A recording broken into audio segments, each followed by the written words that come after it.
What is this one? Withdrawing from the World Health Organization, sir? Ooh, that's a big one. So we paid $500 million to World Health when I was here, and I terminated it. China, with 1.4 billion people, we have 350 to pay. We have, nobody knows what we have because so many people came in illegally, but let's say we have 325. They had 1.4 billion. They were paying 39 million, we were paying 500 million. It seemed a little unfair to me. So that wasn't the reason, but I dropped out. They offered me to come back for 39 million. In theory, it should be less than that, but, you know. And when Biden came back, they came back for 500 million. He knew that you could have come back for 39 million. They wanted us back so badly, so we'll see what happens. Mr. President, you Pretty spoke sad to about- think of it. China pays 39 million and we pay 500 million. And China's a bigger country. Mr. President, you spoke about inflation today in your remarks.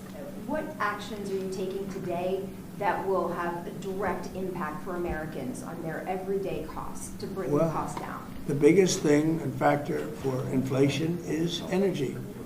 They screwed up my energy policy, and then they went back to it. You know, they hurt it really badly, and then they went back to it, and they started drilling more, but by that time it was too late.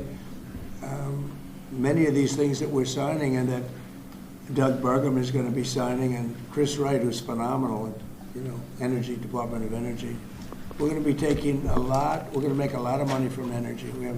We have more than anybody else. We're going to make a lot of money from energy. We're going to make a lot of money from tariffs. European Union charges us, they have a VAT tax of 20%, but it's really much higher than that. And that's the equivalent, almost the equivalent of a tariff. And they're tough. They're very tough. They don't take our cars. They don't take our farm product. They don't take almost anything. And yet we take their cars or we take their farm product. We take a lot from them. So, we have like a $300 billion deficit with the European Union. So we'll straighten that out with either tariffs or they have to buy our oil. The one thing they can do, oil and gas, the one thing they can do to catch up quickly, buy our oil and gas. Will you travel? And they should do that. Will you travel to China this year? Yeah, it could be. I've had the invite. Mr. President, she President, I would invited do you it, to yeah. come this year. talking about the European Union and the tariffs, like, what do you mean when you say that European Union country, I think, is part of BRICS? That a what? BRICS. You said Oh, BRICS. No, I was talking about BRICS. BRICS is 6 nations. I think it's 7 nations. And they were looking to do a number in the United States. And if they do that, they won't be happy about what's going to happen to them. Are you still Mr. considering a President. universal tariff, Mr. President, on all countries? I may, yeah, but we're not ready for that yet.